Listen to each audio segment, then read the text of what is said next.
Yo tout le monde, c'est JB et aujourd'hui vous l'aurez compris, je vais vous parler des routines de sandwich. Alors comme la semaine dernière je vous ai réalisé une routine de sandwich, je me suis dit que cette semaine j'allais vous parler des effets de sandwich. Et du coup je me suis dit pourquoi pas vous montrer le tout premier effet de sandwich que j'ai appris. Alors il existe des centaines de routines et effets différents pour les sandwichs, donc ça va de l'apparition à la recherche, à la transposition de la carte du spectateur et j'en passe. Alors le but est de retrouver une carte choisie à l'aide de deux cartes soit similaires, donc souvent c'est les jokers, ou alors deux cartes de la même famille et si possible de la même couleur. Et du coup la carte du spectateur se retrouve comme par magie entre les deux cartes sandwich, ce qui donne en fait ce pattern qui est très visuel. Alors ce sont des effets que j'apprécie beaucoup, car comme je l'ai dit ils sont très visuels et moi j'aime beaucoup ce qui est visuel.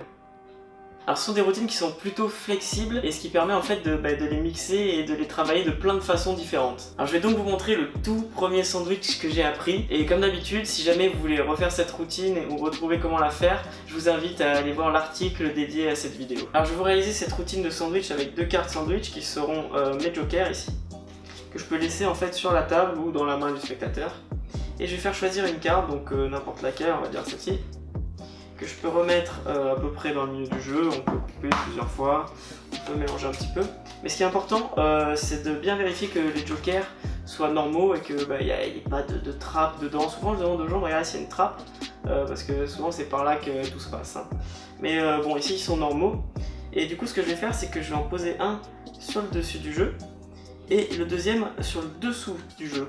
Donc pour vous prouver qu'il est bien en dessous, je vais même le laisser un petit peu dépasser, comme ça on peut le voir tout le long. Ok? Donc le premier au-dessus et le deuxième joker en dessous.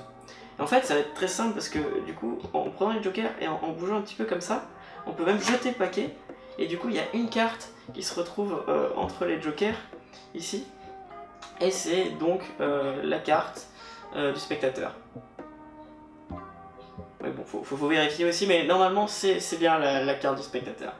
Alors donc comme d'habitude, n'hésitez pas à me laisser vos avis dans les commentaires et aussi à lâcher un petit pouce bleu si vous aimez ce genre d'intro. Et aussi n'hésitez pas à passer sur mon site si jamais ça vous intéresse de voir un peu les articles que j'écris, donc ils sont souvent un peu différents des vidéos que je fais, ou alors ils apportent plus de précision tout en étant quand même des articles assez tranquilles à lire, hein. Donc voilà, c'est pas non plus des gros pavés, je préfère les vidéos pour ça. Alors sur ce, moi, je me tire.